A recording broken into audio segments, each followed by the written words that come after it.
पत्नी कहानी के प्रतिपाद्य के रूप में हम ऐसा समझ सकते हैं कि जैनेंद्र कुमार को पत्नी कहानी की प्रेरणा क्रांतिकारी भगवती चरण वोहरा से मिली, परंतु यह सिर्फ प्रेरणा तक ही सीमित थी। जैनेंद्र ने वहाँ से सिर्फ विचार लिया।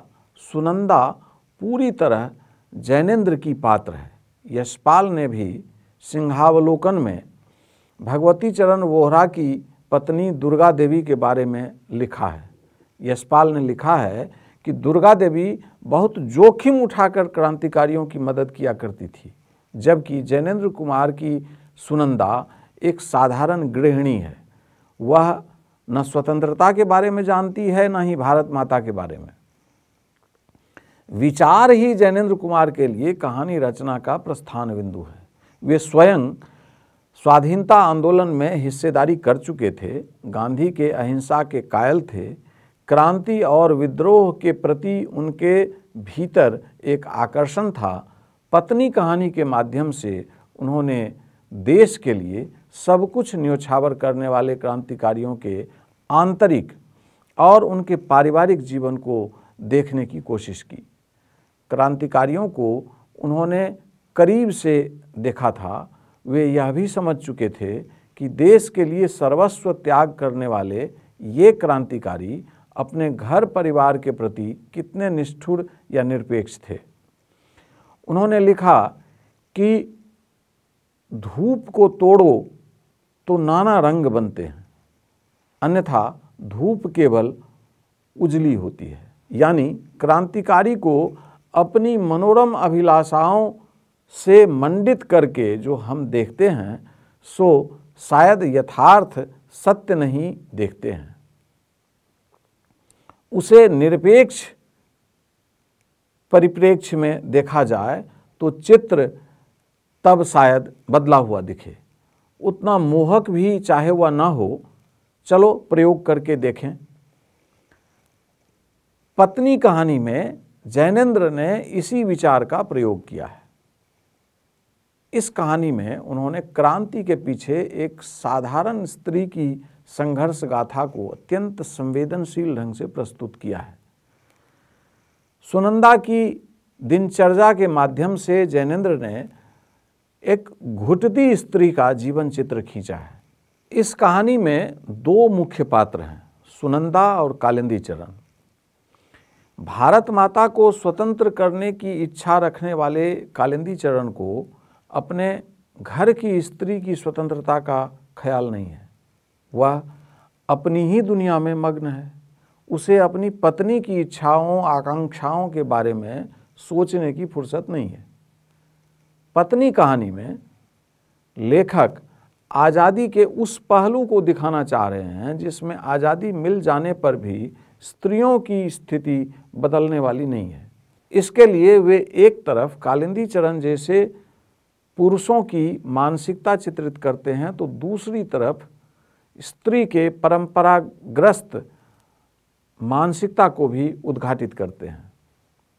कालिंदी चरण की उपेक्षाओं के कारण सुनंदा के भीतर आक्रोश भरा हुआ है। वह कालिंदी चरण के सवालों का जवाब देने के बजाय अपना आक्रोश प्रकट करती है। उसके भीतर कई बार यह भाव आता है कि हाथ की बटलोई खूब जोर से फेंक दे। किसी का गुस्सा सहने के लिए वह नहीं है। सुनंदा सिर्फ इतना चाहती है कि कालिंदी चरण उससे प्रेम पूर्वक बातें करे। वह चाहती है कि उसका पति उस पर हक जताए। उसे कालिंदी चरण का रूखापन पसंद नहीं है, किंतु कालिंदी चरण से वह कभी अपने मन के भाव व्यक्त नहीं करती। वह अपेक्षा करती है कि कालिंदी चरण स्वयं उसकी भावनाओं को समझ लें। जैनेंद्र कुमार सुनंदा के चरित्र के माध्यम से भारतीय स्त्री के उस पक्ष को उजागर करते हैं जहां पितृसत्तात्मक व्यवस्था द्वारा उसे यह सिखाया गया है कि अपनी भावनाओं को वह अभिव्यक्त करने की जगह दबाए। पूरी कहानी में सुनंदा अपनी भावनाओं एवं स्वाभिमान को दबाते हुए नजर आती है।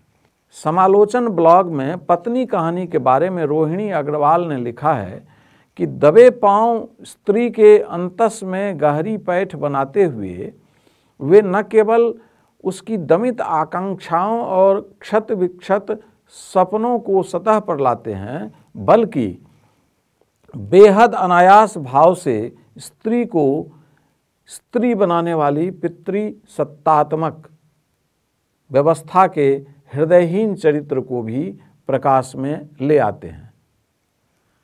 जैनेन्द्र कुमार प्रेमचंद का विलोम है। वे स्त्री के जीवन को यातनापूर्ण बनाने वाली सामाजिक कुरीतियों पर प्रहार नहीं करते, स्त्री की मानसिकता को कुंठित करने वाली संस्कार ग्रस्तता पर चोट करते हैं।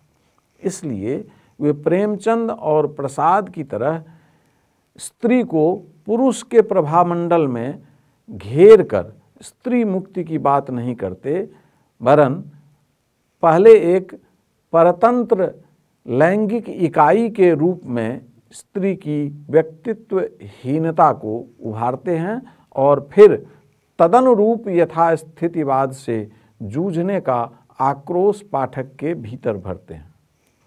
सुनंदा का न ही आक्रोश स्थिर है, न ही प्रेम। अंततः वह परंपरागत पत्नी के रूप में ही खड़ी नजर आती है, लेकिन सुनंदा की यह स्थिति पाठक के मन पर गहरा छाप छोड़ती है। कालिंदी चरण और सुनंदा का व्यक्तित्व दो ध्रुवों पर खड़ा है। एक तरफ कालिंदी चरण है जिसके लिए भारत माता की स्वतंत्रता ही सब कुछ है, दूसरी तरफ सुनंदा है जिसके हर विचार के केंद्र में सिर्फ कालिंदी चरण या उनसे जुड़ी चीज़ें हैं। सुनंदा मूर्त व्यक्ति की उपासक है, जबकि कालिंदी चरण अमूर्त विचार का। कालिंदी चरण जो त्याग कर पा रहा है उसका कारण उसके पीछे खड़ी सुनंदा है। कालिंदी चरण से कहीं बड़ा त्याग सुनंदा का है। इसी कारण इस कहानी में अंकित पत्नी के घुटन के विस्तार बाहर तक आता है। पत्नी कहानी की पत्नी के जीवन की पीड़ा उन लाखों स्त्रियों का प्रतिनिधित्व करती है जिन्होंने स्वतंत्रता आंदोलन के दौरान भारत माता एवं स्वतंत्रता का अर्थ समझे बगैर अपने क्रांतिकारी पति से सवाल किए बगैर उनका साथ दिया। गोविंद मिश्र ने इस संदर्भ में लिखा है कि पत्नी के दृष्टिकोण से लिखी गई यह कहानी पत्नी के घुटन मात्र की कहानी नहीं रह जाती, उसके पार जाती है। जिस तरह पति कालिंदी के कोण को एक तरफ रखकर पत्नी उनके क्रांतिकारियों को खाना खिलाने में लग जाती है, उससे बगैर कहे या यह रेखांकित हो जाता है कि उस समय की क्रांतिकारिता में खासा योगदान पत्नियों का था।